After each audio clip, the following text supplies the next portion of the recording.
Hello friends, good morning. কেমন আছো সবাই? আশা করছি সবাই ভালো আছো। দেখতেই পাচ্ছ আমি রেডি হয়ে গেছি আর আমি এখন যাব দিদির বাড়ি। তো আমার দিদির বাড়িটা হচ্ছে গ্রামের পাশে। তো বাড়িতেই ছিলাম আর দিদিও বারবার যাওয়ার জন্য বলছিল, তাই ভাবলাম যাওয়া যাক, দিদির বাড়ি থেকে ঘুরে আসা যাক। তো দিদির বাড়ি পৌঁছে গেছি। গ্রাম থেকে 10 মিনিটের রাস্তা টোটো করে। তো বাবু তো জানোই, টোটোই বাস যেখানেই চাপি না করে ঘুমাতে ঘুমাতে আসবে। টোটোয় যাওয়া মাত্রই বাবু ঘুমিয়ে গেছে। আর এই যে দিদির বাড়িতে আসা মাত্রই আমি খাওয়া শুরু করে দিয়েছি। দেখো, দিদি তো আমার জন্য রেডি করেই রেখে দিয়েছিল খাসির মাংস, তা ভেজে রেখে দিয়েছিল যে মুড়ি খাবো বলে। তো একটু বেলাও হয়ে গেছিলো, 12টা বাজছিলো। তার সত্ত্বেও দিদি মুড়ি না খাইয়ে ছাড়লো না। আর ঠাকমাও গেছিলো আমার সাথে। তো আমি একা যাইনি, ঠাকমা নানি দুজনে মিলেই গেছিলাম।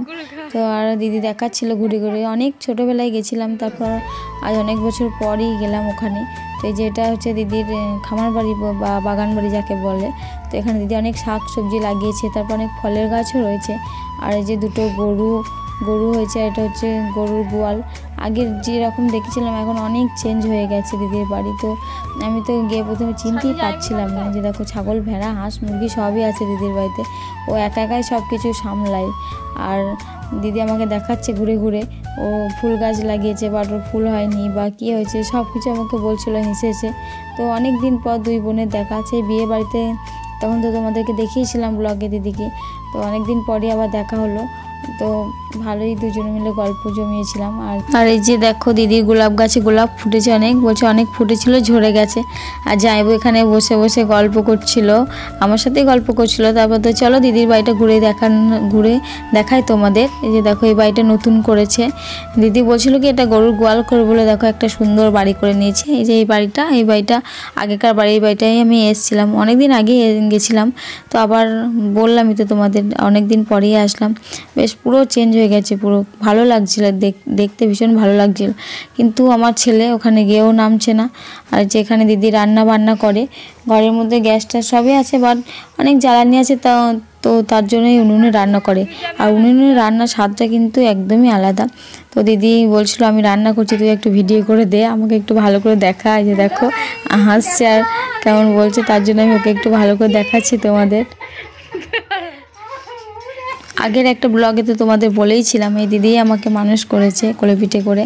তো তার জন্য আজও সেই দিদি আমাকে ভীষণ ভালোবাসে। আর দিদি আর আমি একসাথে থাকলে তো বলারই নয়, আমাদের তো মানে অনেক দিনে জমানো কথা, তখন আর গল্পের মধ্যে গল্প করেও শেষ হয় না, কি করে যে টাইম কেটে যায় কে জানে।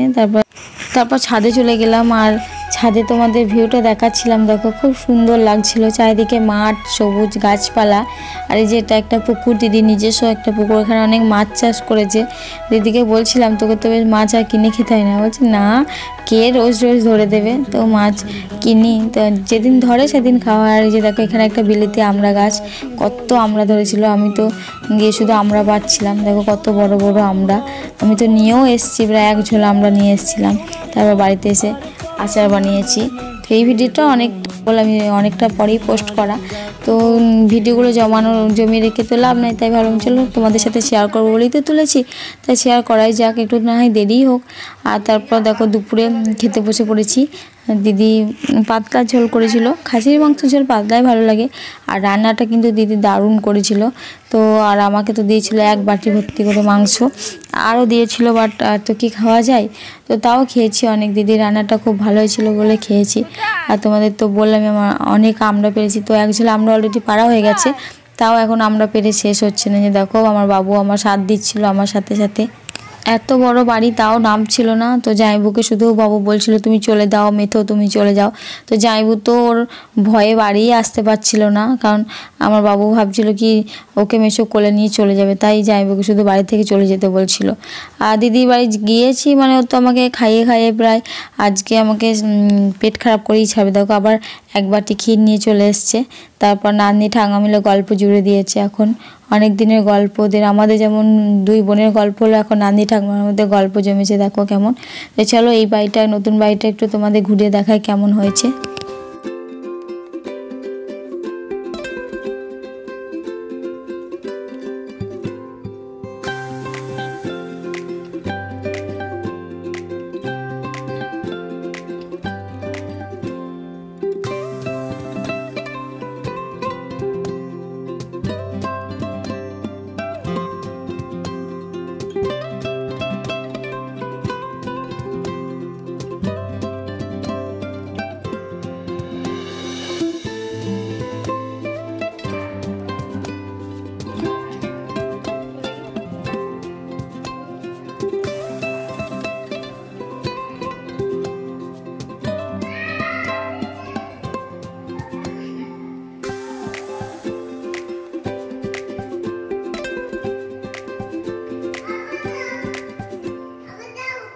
কি দেবো?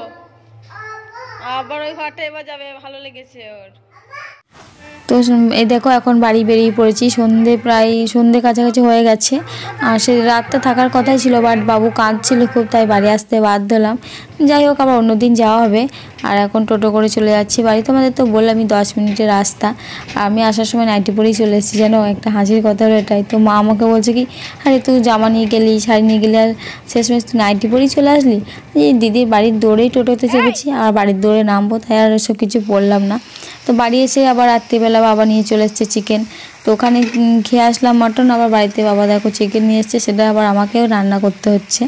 তো যাই হোক, সবাই মিলে রাত্রে খাওয়া দাওয়া ছেড়ে নিলাম। তারপর সকালবেলা আবার ভাই চলে যাচ্ছে। তো ভাই চলে যাচ্ছে এখন।